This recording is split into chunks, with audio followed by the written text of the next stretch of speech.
Well, welcome to the Nittany Game Week podcast. I'm Todd Sadowski alongside former Penn State coaches Tom Bradley and Jay Paterno. We're going to talk about the Kent State blowout briefly. Not going to go too deep into that one. And then we're going to get into what Penn State's going to get into. The meat of the Big Ten schedule. Conference play is about to begin. 3 of the next 5 opponents are ranked.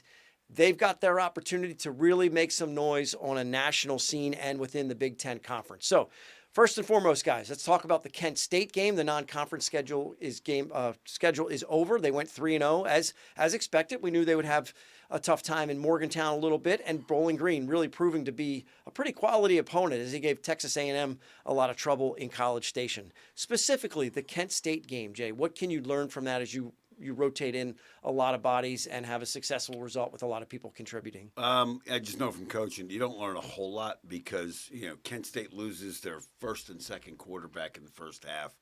It just looked like one of those things where everything was clicking, as it should be against a team like that, and you had pretty good execution.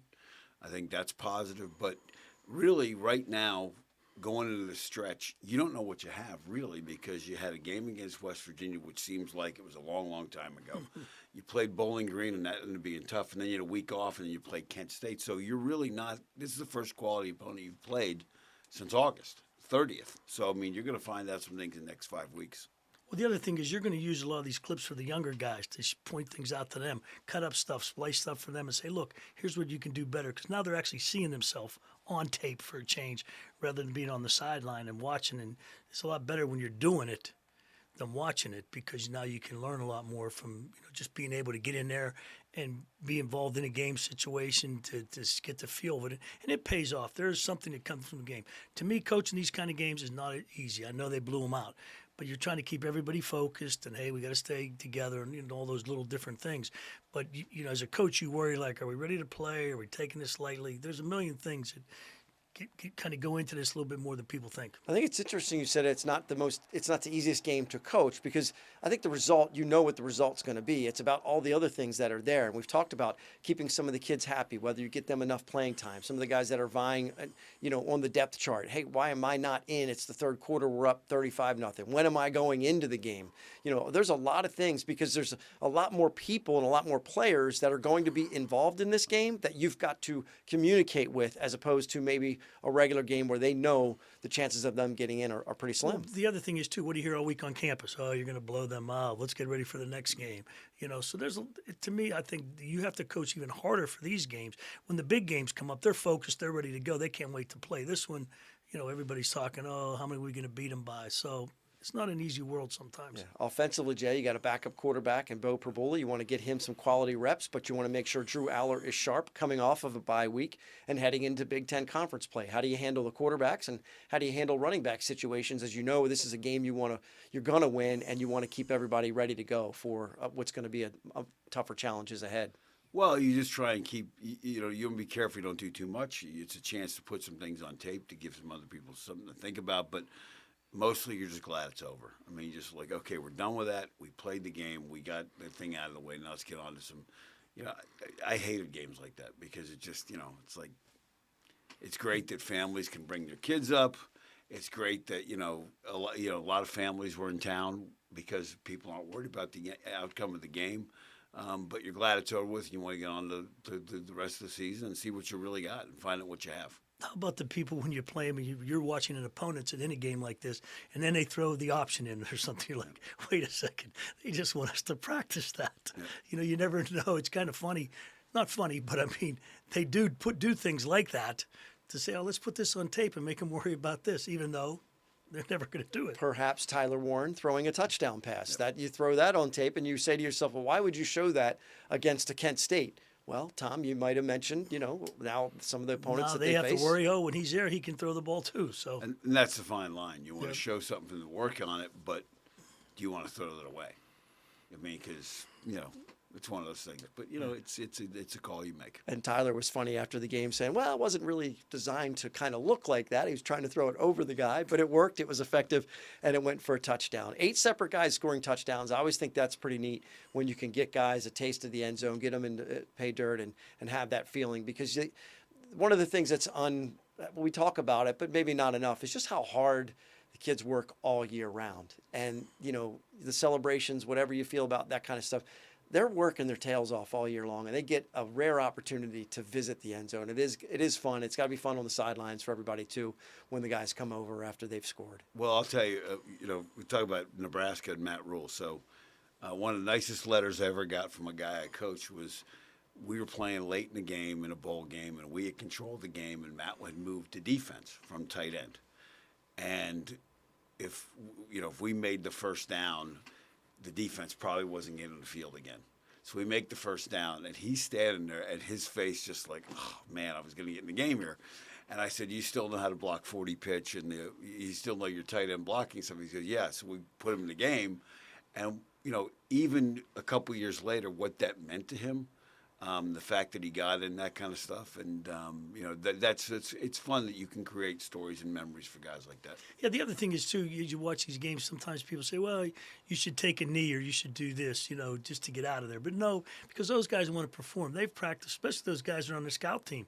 They get a chance to get in there. They want the ball and be able to say, because, it's a highlight clip for them. They might not get many more carries in their career, and this is something they're going to be going back and it's something they're going to watch a lot of times. Your nickname, Scrap. I mean, you can appreciate that type of player, right? That is really going all out in practice, that maybe not going to see the playing, field that much.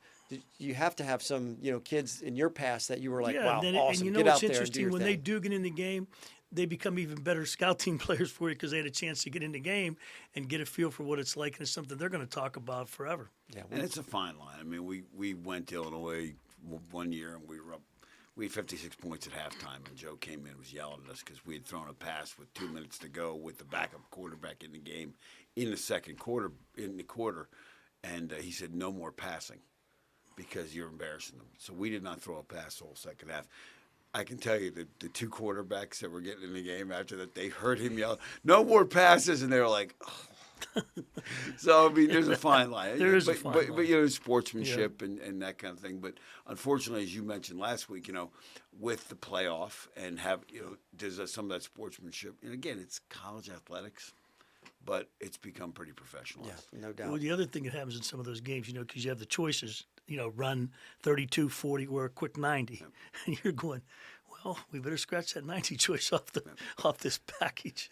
You might be a little bit more, you might be more willing to call off the dogs a little bit more against a non-conference opponent than necessarily a conference opponent. But you get a chance to beat a team in your conference pretty bad. No one's going to be calling off the dogs because, as you alluded to, Jay, as I said last week, this is top 12. Is going to be ranked. This isn't 11. Well, top 11 because you have the Power 5 outside of the Power 5 conference champ. So yeah, but it expands. The top 4 or whatever you're looking at before, and your teams 5 and 6. You're trying to win every argument you can, or not lose any of the arguments that would have you slip backwards at all. And so there's going to be those situations where teams are going to run up the score on conference opponents that aren't doing so well. As the rest of the year moves on. The best one was in '93. Penn State ran for 500 yards against Maryland, averaged almost 10 yards a carry, and late in the game it was 70-7, and Maryland roughed the punter, and which would have given Penn State a first down, and Joe declined the penalty, and the official said, look, decline the penalty, give him the ball, we've done enough.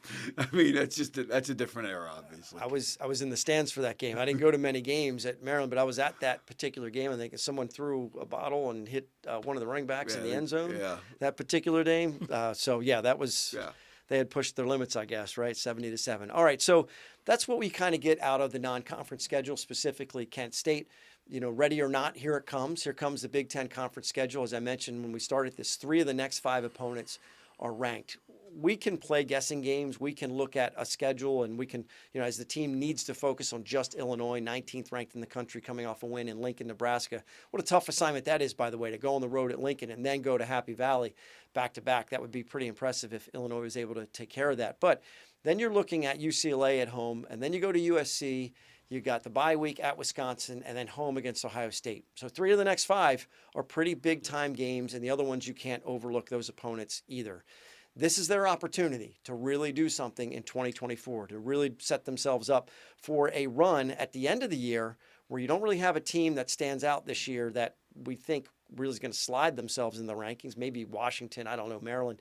But you'd be finishing with Washington and then Purdue, Minnesota, Maryland.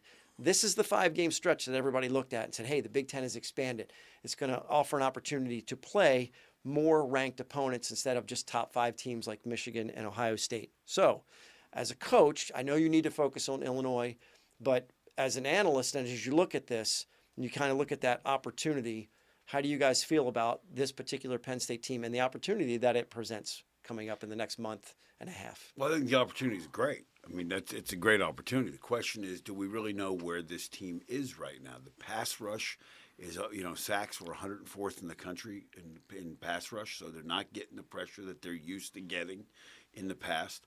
You have some questions in the secondary. Bowling Green was a team that was able to throw the ball effectively against them. They're going to play a lot better quarterbacks and a lot better wideouts than Bowling Green had. And then on offense, you've played 3 defenses, none of which are particularly good, and you've got good numbers. The bulk of that, remember a week ago, Penn State was not in the top 25 offensively in any category other than running the ball. Well, when you throw up 7-18 against a team like Kent State, now all of a sudden you're top 10. Are you a top 10 offense in the country? We'll find that out in the next 5 weeks. This is starting with this week. So this is where you really find out what kind of team you have. And again, as an analyst, you think you know certain things, but you really don't know what you have, not just for Penn State, but for any of these teams. How good is Georgia? Don't know.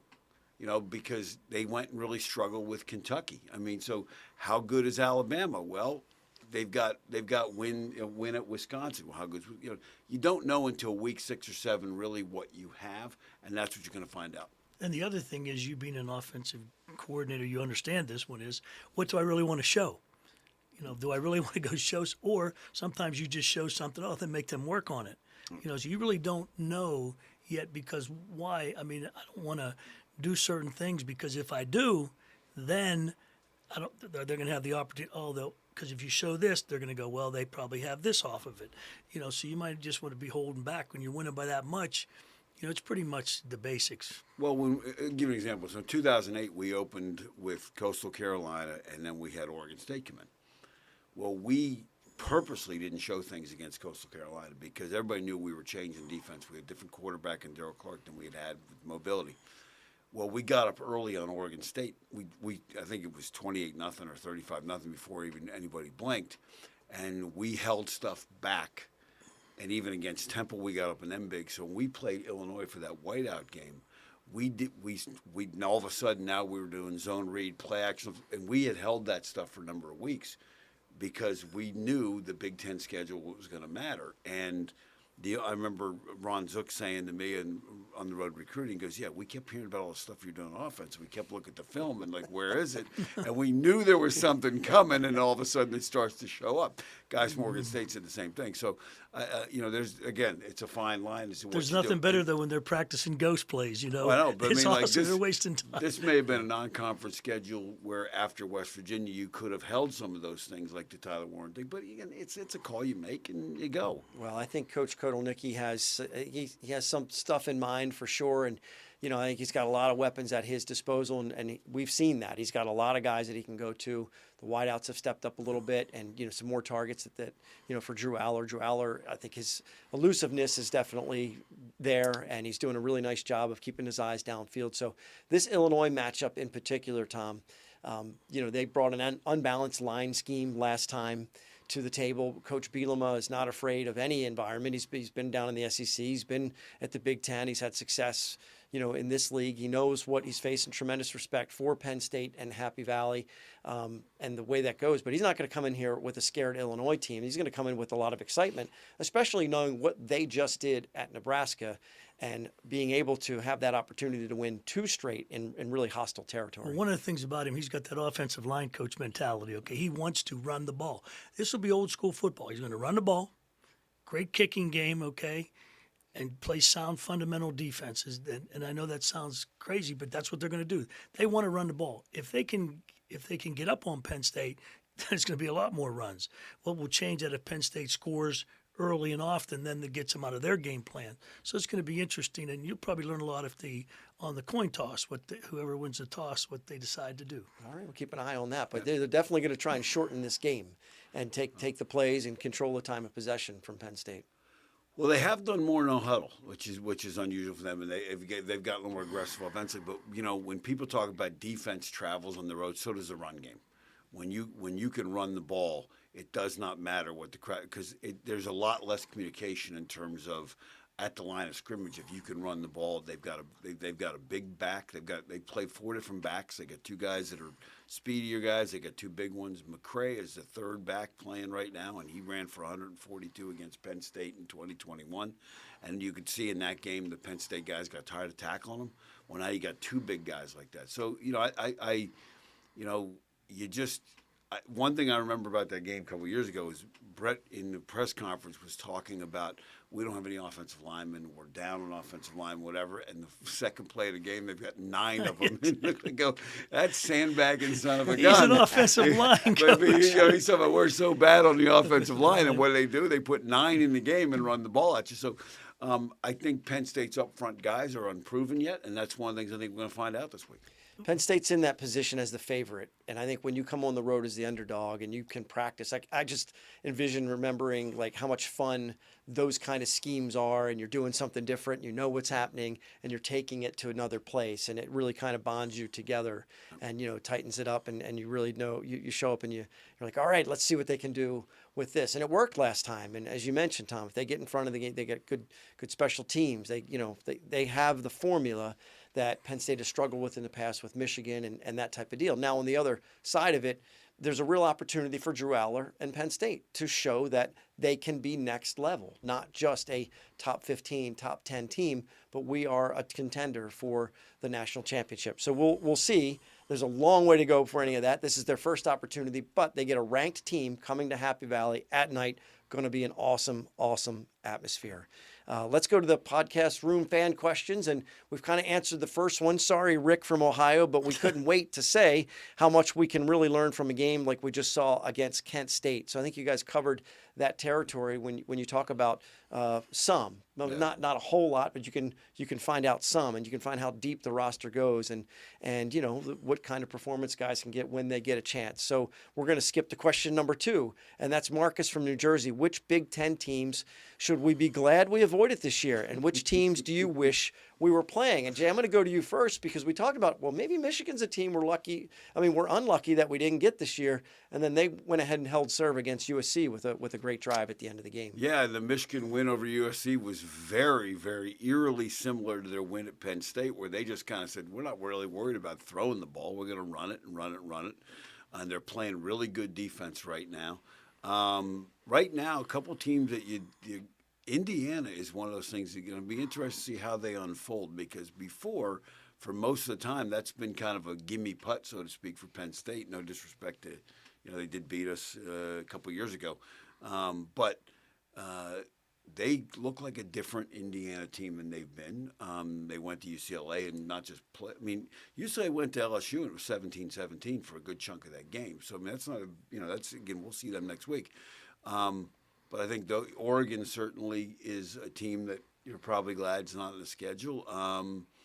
Who's on the schedule that you don't want to play? Well, Illinois is one right now because they're better than you thought they were going to be before the season, and that may be one that trips you up.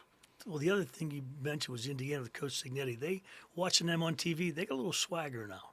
Yeah, they have a little offensive swagger. Well, that comes from him. I mean, right. His press conference, he said, when you go out and recruit, what are you going to tell fans? He said, Google me. I win. I mean, now that said. He was the most entertaining coach by far at Big Ten Media Days. I mean, he was just laid it on the table and was just, here we go. We're Indiana. We're going to win. And why wouldn't we win? And I mean, we're going to beat our rival. We're going to, all this kind of stuff. And I got to tell you. But I got to tell you, as much as I like him, what he did, maybe JMU. I mean, they haven't. They didn't skip a. You just took what I was going to say about. They didn't skip a beat. No, I mean, they just completely destroyed boat race. UNC. 70 points in Chapel Hill. I mean, it's impressive what he's built there, right? And he took a lot of players. Like, he has a ton of kids that transferred in from JMU and just from all places at Indiana. For them to still have enough left at James Madison to tear apart North Carolina's defense like that. Wow. Well, it goes that is back something. 30 years, really, that foundation, 30 years when, Yeah, okay. when We'll I skip was- past that. Tough It's- to be a defensive coordinator Yeah, nowadays. we'll move No. past that one. But Tom, you watch the Michigan game, but are there any Big Ten teams that Jay mentioned a couple that aren't on there? Are there a couple on the schedule? Like I know you coach at UCLA. It's got to be cool to see them coming. Although it's going to be a 9 a.m. game for them with the big noon kickoff. That to me I think is I didn't understand that making it a big noon kickoff. That's tough for them. Yeah, but remember, they're kicking off this week against Oregon at home at 11 o'clock Eastern. So they're going to have an 11-hour swing in kickoff times. That's got to be a record. Yeah, exactly. Yeah. So and it's interesting because I think now as you practice, now I'm not sure what time they go, but maybe they're a morning practice team anyway. As some teams are. So that'll be interesting. I think that'll be their fourth different time zone. They've been Hawaii, Pacific time, Central time, and now Eastern time in 5 games. Yeah. Well, Penn State not playing Rutgers, not playing Michigan State. Oh, there's one. Indiana, Rutgers. Northwestern, Nebraska, Iowa, and Oregon. I think it would be kind of cool if we would have played Nebraska this year. Yeah. I think and that would have Rutgers been a great is better matchup. than people think. Yep. And then they are playing Illinois, UCLA, USC, Wisconsin, Ohio State, Washington, Purdue, Minnesota, and Maryland. So pretty good schedule. I think it works out well. There's some teams in there that are ranked, some tough. That Wisconsin game, it's never easy to play in Camp Randall, so no matter where that team's at, that'll be tough. So let's move to the third and final question. Maryland from Erie, we appreciate you sending in a question. The Big Ten still seems to be top-heavy with Ohio State, Penn State, and Michigan, and now maybe Oregon. Do you see this changing anytime soon? So kind of blend of question 2 into question 3. I think the Indiana team is the one to kind of keep a watch on. And what's interesting is it's 18 teams. So you can, if you're really top half of the Big Ten, all right, you got a chance to be ranked, really. I mean, when you're talking about these super conferences, if you're 10, 11, 12, and below, you got some work cut out for you, but you still may be fairly decent to be that kind of team. So I think it's less top heavy than it's been in the past when you've got some programs like Illinois and Indiana, Iowa even addressing some of their offensive issues. I think, that type of deal. And everybody forgets about Washington. Don't sleep on Washington over the long haul. I think it's going to be interesting to see how they develop because he's got all new players out there, Coach Fish, with the Huskies. And it's easy to forget Washington's been in the playoff twice, the 4-team playoff twice. Which, only Michigan, Ohio State, and the Big Ten have been more. And they've been in the playoff twice, and Oregon only made it once in the first year. So they're a team that people out east have a tendency to overlook as a program. But historically, they've been a good program. They've had great fan support up there because it's one of those schools that you'd overlook here. Top heavy, when Penn State came in the Big Ten in the first 10 years, 8 different teams won the Big Ten in that stretch. It was a much more diverse in terms of teams that came through and could win it. Purdue won it, Illinois won it, Penn State won it, Northwestern won it. You can go down the list. So I think are we headed that way where without the divisions, we may be heading that way because now it's not necessarily Penn State has to get through the same teams, or Rutgers doesn't have to go through Ohio State and Michigan every year to have a shot at something like that, or Washington, Oregon, whatever. But we'll see. And I think it'll be interesting to see how the scheduling gets adjusted as we go. For the 4 West Coast teams, for Oregon not to be playing USC geographically, and those 4 teams should play each other. We should be playing Rutgers, Maryland, Ohio State every year as far as just in terms of there's definitely some things to work out The from there. other thing is you want to factor in is the time zone changes. Because it's not easy, your body's used to a certain way. Now you bring them in, now you're on East Coast time, and a lot of times you can't bring them in 2 days ahead of time. Everybody forgets one thing: they still got to go to class. Oh, that. There's always that. And we'll see, Tom. Are there any teams that you look at and you say the Big Ten is always better when this program is relevant? The one that pops out to me is Nebraska.